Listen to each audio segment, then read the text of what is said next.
Marcus Reed stood in the crystalline chamber, hands trembling as Lyra's violet eyes met his with a mixture of love and fear. And he wondered if agreeing to marry the first alien woman he'd ever loved would be the last decision he'd ever make. "Are you absolutely certain?" Lyra whispered, her delicate fingers so human except for the faint luminescence beneath her porcelain skin gripping his with desperate strength. "Once the bonding begins, there's no stopping until dawn. And Marcus, you don't understand what it will do to you." He'd heard the warnings, of course, ever since he'd proposed to her 3 months ago aboard the diplomatic station where humans and kethari had finally established peaceful relations after decades of cold distance between their species. The other kethari had looked at him with something between pity and respect when they learned he intended to marry Lyra, and the human diplomats had pulled him aside more than once, speaking in hushed tones about the 17 human men who'd attempted kethari bonding ceremonies before him. Every single one had collapsed within hours,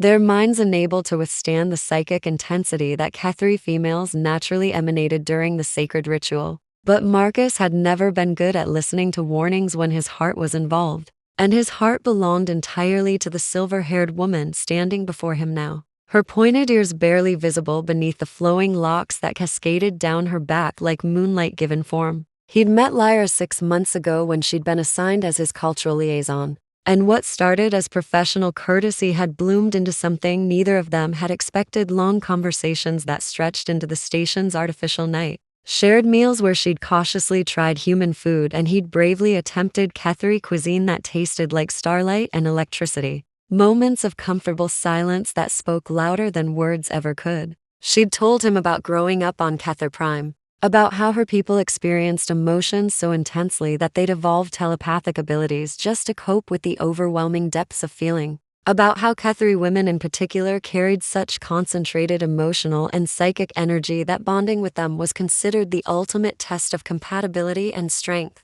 "I've never been more certain of anything," Marcus said, now, squeezing her hands gently. "Whatever happens in there, we face it together." Lyra's eyes shimmered with unshed tears that caught the blue light emanating from the chamber's walls, and she pressed her forehead to his, a gesture of intimacy among her people that meant complete trust. "The bonding is sacred to us," she explained, her voice barely above a whisper. "For one night, from sunset to sunrise, I won't be able to control the full force of what I am. Every emotion, every thought, every sensation I've ever experienced will flow directly into you through our psychic connection. And Marcus, it's not gentle. My people describe it as standing in the center of a star, feeling everything burning through you at once. Strong kethari males train their entire lives for this, and even they sometimes break. The 17 humans who tried," she trailed off, her expression pained. "They weren't weak men, but the human mind isn't built for this kind of intensity." Marcus cupped her face gently, marveling, as always, at how someone from another world could feel so right in his hands.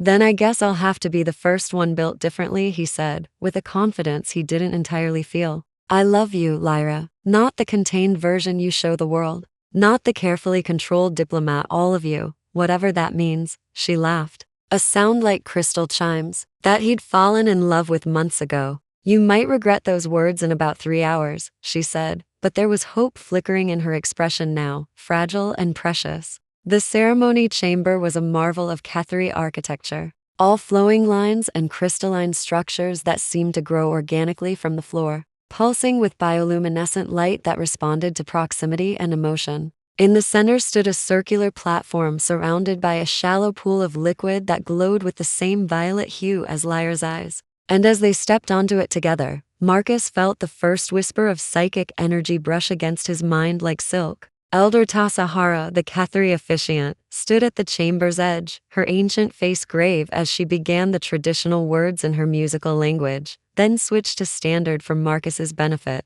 "The bonding is not merely ceremony, it is truth laid bare, souls exposed without shelter or shield. Lyra of House Morningstar, you will open yourself completely. Marcus Reed of Earth, you will receive all that she is. There will be pain, there will be beauty, there will be moments when ending it seems the only mercy. But if you endure until dawn's first light touches this chamber, you will be bound in a way that transcends flesh and time itself. Do you both consent to this trial?" "I do," Lyra said, her voice steady despite her fear. "I consent," Marcus echoed, and the words felt like sealing a pact with the universe itself. Tasahara nodded once, then placed her hands on the crystalline pillar beside her. And the chamber responded immediately. The lights intensified. The liquid in the surrounding pool began to swirl, and Marcus felt something shift in the air, as if reality had suddenly become more permeable. It begins, the elder said, and stepped back into the shadows. Lyra turned to face Marcus fully, and he watched as her eyes began to glow with inner light, subtle at first, but growing stronger with each passing second.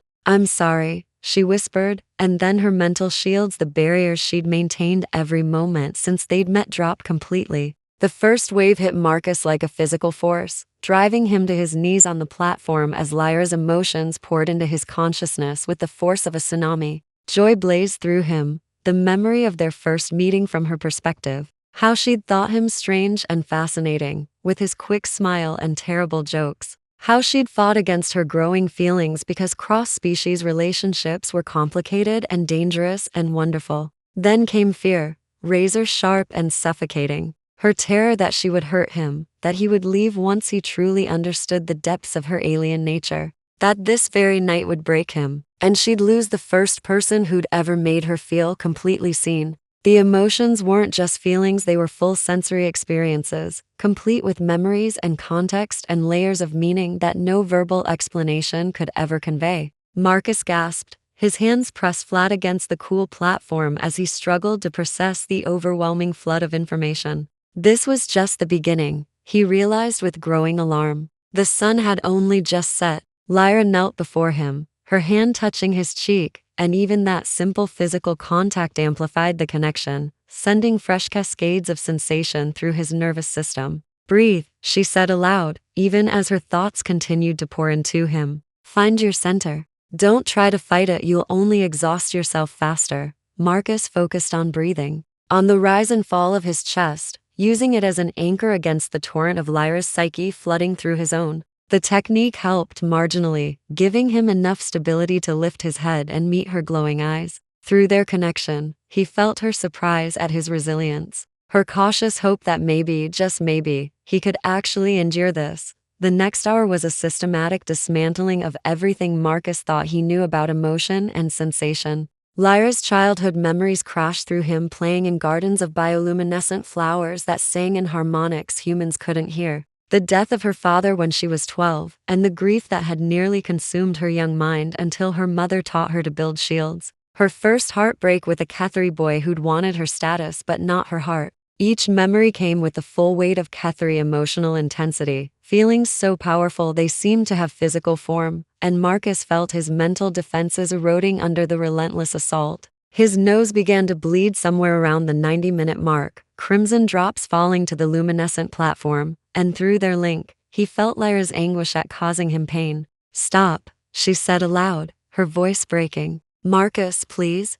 You can still stop this. I can't bear watching you suffer." But Marcus shook his head stubbornly, wiping the blood away with the back of his hand. "Not a chance," he managed to say, though his voice was hoarse. "You don't get to make this decision for me." He reached for her, then, pulling her closer despite the way physical contact intensified everything, and deliberately opened his own mind as much as his human neurology would allow. If she was going to be completely exposed, the least he could do was let her see his truth too. Lyra gasped as his emotions flooded back through the connection, his love for her, pure and unwavering, despite the agony currently tearing through his synapses. His determination to prove that humanity wasn't as fragile as everyone assumed. His own fears of inadequacy, and whether he could ever truly understand someone so magnificently alien. She saw his memories of failed relationships, of always feeling slightly out of step with the world, until he'd met her, and suddenly everything had aligned.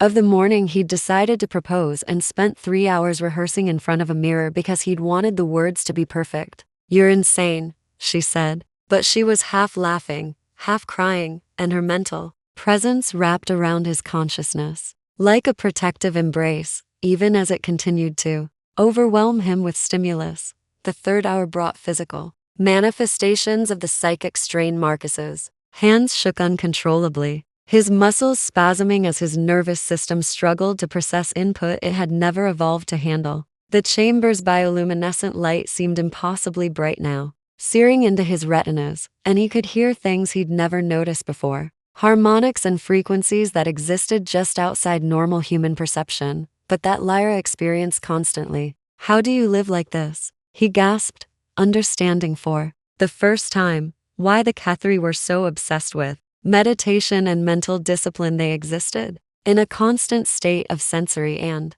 emotional intensity that would drive most humans mad within days. "We adapt," Lyra said gently, supporting his weight as he sagged against her. "We're born into it, so we learn to filter and process. But you, my brave, foolish human, you're trying to drink the ocean in a single night." Through their connection, she showed him the filtering techniques she used, the mental frameworks that allowed her to function without being overwhelmed by her own existence. And Marcus grasped at them desperately, trying to construct similar barriers in his own mind. It was like building a dam out of paper against a raging river. But even a little protection helped, giving him moments of relief where the torrent reduced to a manageable flow. Tasahara's voice drifted from the shadows, speaking the traditional encouragements. "In breaking we are remade. In suffering we find strength. In the depths of another's soul we discover our own truth." Marcus would have found it annoyingly cryptic under other circumstances. But 4 hours into having his consciousness systematically invaded by the woman he loved, the words actually made a strange kind of sense. He was breaking. He could feel it, hairline fractures spreading through his sense of self as Lyra's identity bled into his own. But in those cracks, something new was growing, an understanding of connection that transcended anything he'd experienced before. By the 5th hour, Marcus couldn't remember what it felt like to be alone in his own head. Lyra was everywhere, her thoughts indistinguishable from his own, her emotions painting every perception with alien colors. He experienced her love for him from the inside, felt how she saw him strong not despite his gentleness but because of it, beautiful in ways that had nothing to do with physical appearance and everything to do with the kindness he showed to strangers, the patience he demonstrated learning about her culture, the terrible puns he made just to see her smile. But he also felt her darker truths, the parts she'd hidden from him, her shame at being considered too emotional, even by kethari standards. Why she'd volunteered for the human liaison position partly to escape the pitying looks from her own people. Her secret fear that she was fundamentally unlovable because previous partners had all eventually been overwhelmed by her intensity. "I love you because of these things, not despite them," Marcus forced himself to say aloud, needing her to hear it in words, even as his thoughts echoed the sentiment through their link. "Your intensity is beautiful. Your emotions are a gift. And anyone who made you feel otherwise was a fool." Lyra's mental presence shuddered, and fresh tears tracked down her luminescent cheeks as she held him tighter. The 6th hour nearly broke him. Lyra's full psychic force, no longer even partially restrained, flooded through Marcus's consciousness like a supernova going critical. And he felt his grip on reality start to slip, as the boundaries between self and other dissolved entirely. He was Marcus and he was Lyra. He was human and kethari. He was drowning in sensation and emotion and memory until he couldn't tell which experiences were his and which were hers. His body convulsed, and distantly, he felt Lyra crying,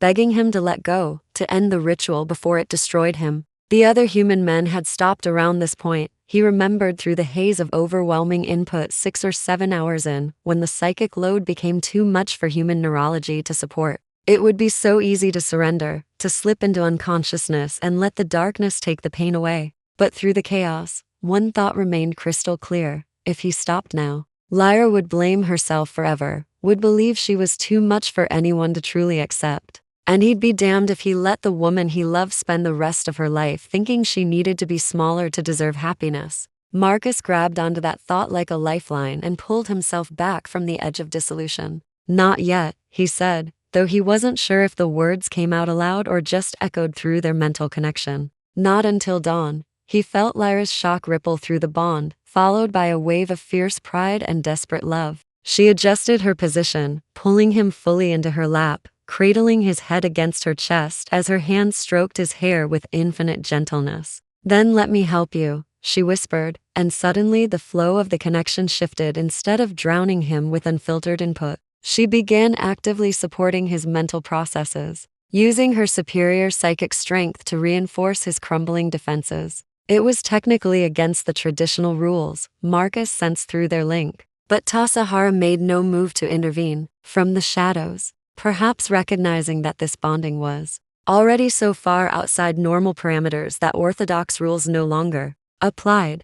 The 7th and 8th hours passed in a strange state of shared consciousness, where Marcus couldn't tell if he was experiencing his own thoughts or Lyra's, and he'd stopped caring about the distinction. They were together in a way that transcended the physical, two minds intertwined so completely that separation seemed impossible. He experienced the universe through her kethari senses, seeing colors that had no names in human languages, hearing the subtle electromagnetic songs that planets and stars sang into the void, feeling the psychic echoes of every living thing within range as a gentle background hum of existence. It was overwhelming and beautiful and terrifying all at once. And Marcus finally understood why the kethari were such fierce advocates for peace and connection. When you could literally feel the emotional resonance of other beings, violence became an act of self-harm. Lyra showed him her homeworld through her memories. Great cities of living crystal that grew according to the collective will of their psychic inhabitants.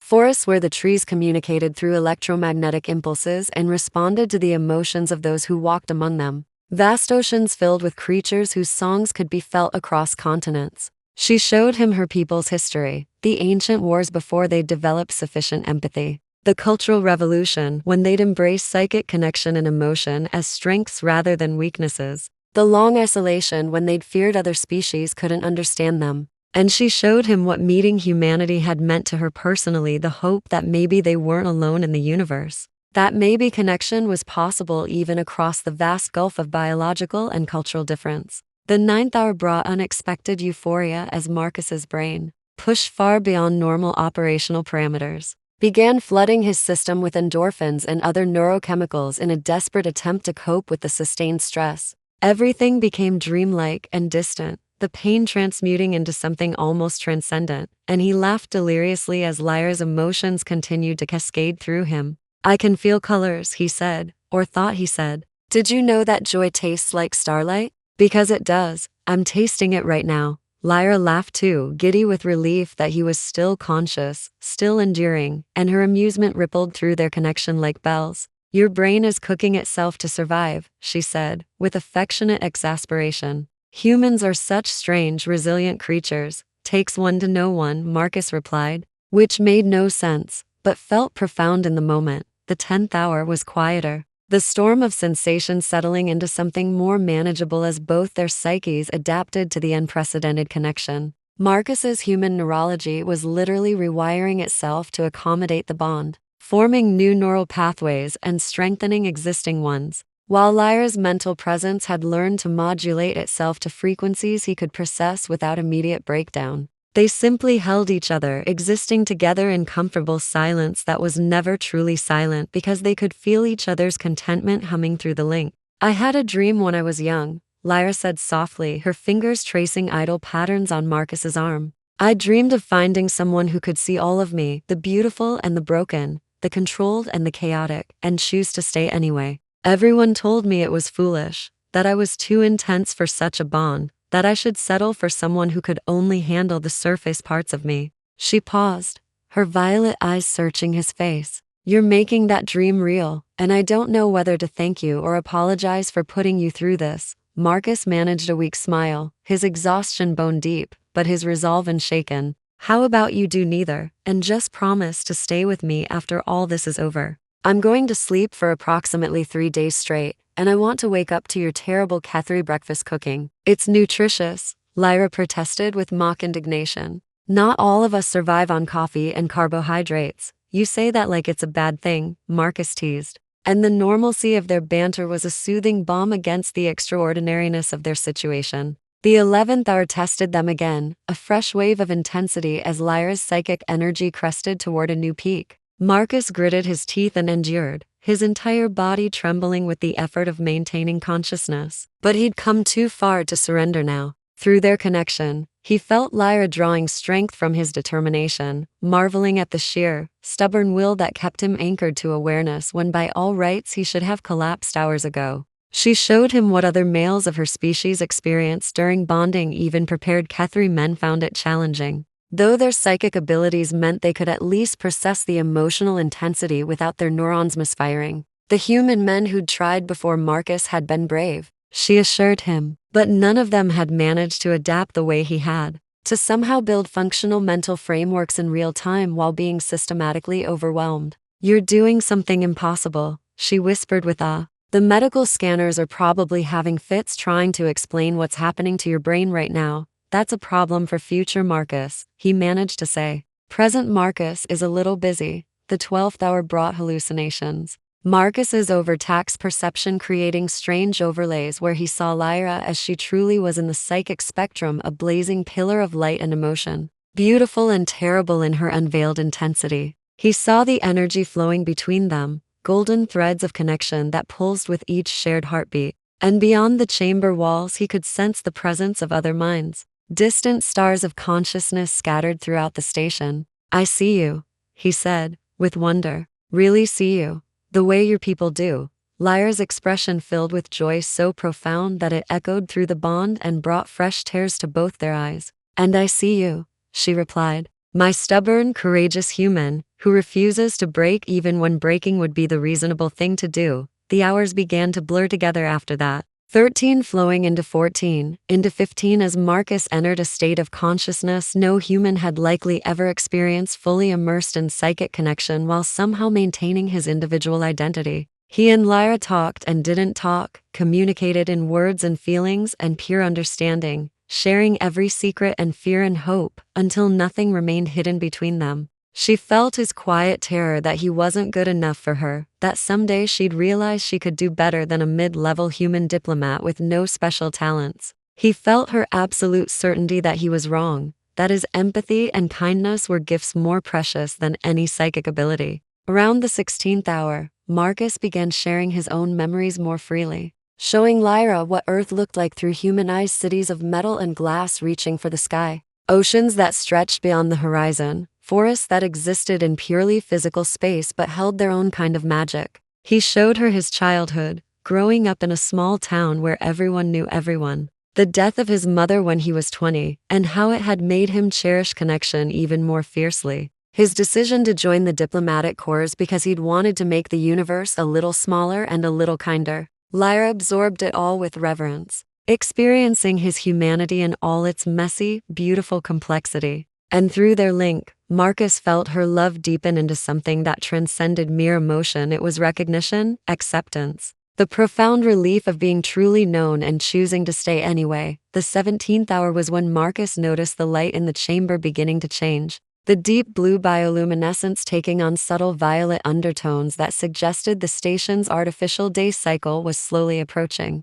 Dawn was coming, he realized, with a surge of hope that immediately transmitted to Lyra and came back amplified by her own desperate relief. They might actually make it. But the ritual wasn't finished with them yet. The final hours before dawn were traditionally the most intense, when the kethari female's psychic presence reached its absolute peak in one last test of the bond's strength. Marcus felt it building like a pressure system, Lyra's consciousness expanding within the connection until she seemed infinite, an ocean of being that his tiny island of self was utterly inadequate to contain. "I'm here," Lyra said urgently, her hands framing his face as the pressure continued to build. "Stay with me, Marcus. Just a little longer." The 18th hour shattered what remained of Marcus's mental defenses, and for a terrifying span of time he lost himself completely, dissolved into the vast ocean of Lyra's being without anchor or boundary. He was nowhere and everywhere, a droplet of consciousness in an endless sea of sensation and emotion.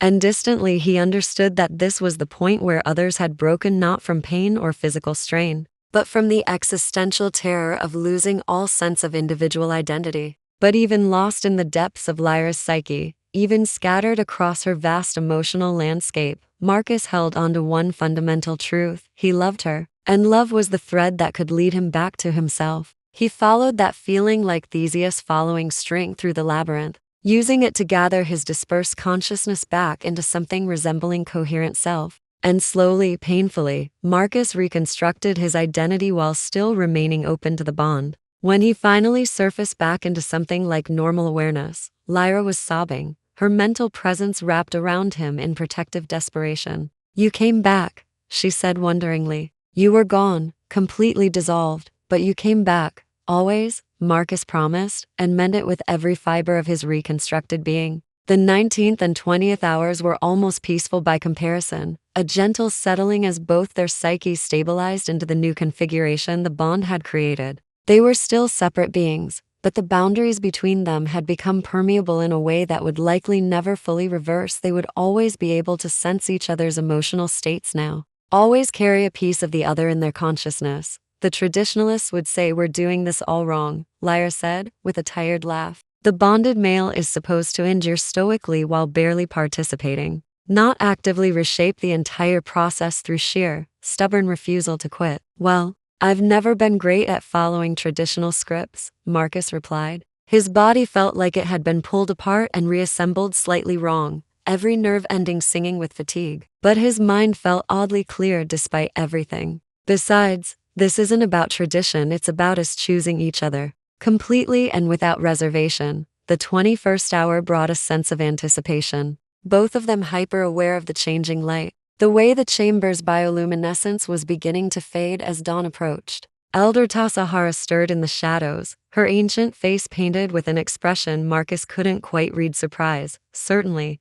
but also a kind of reverent approval. Through their link, Lyra shared what she was sensing from the elder. This was unprecedented. A bonding that had transcended the traditional parameters and become something new. A genuine fusion of human and kethari consciousness that opened possibilities no one had imagined. The final 3 hours tested them one last time. Not through overwhelming intensity, but through exhaustion. Marcus's body was failing. His heart rate dangerously irregular, his neurons firing in patterns that would concern any reasonable medical professional. But he'd come too far to surrender now, and Lyra poured her own strength into him through the bond, supporting his failing physiology with psychic energy in a way that probably shouldn't have been possible, but worked anyway because they both believed it would. They talked through those final hours, making plans for a future that suddenly seemed real and achievable, where they would live a compromise between Earth and Kether Prime, how they would navigate the cultural complexities of their union, what they would name the children they both hoped to have someday, even though cross-species conception was theoretically impossible. And they'd probably prove that wrong too, through sheer stubbornness.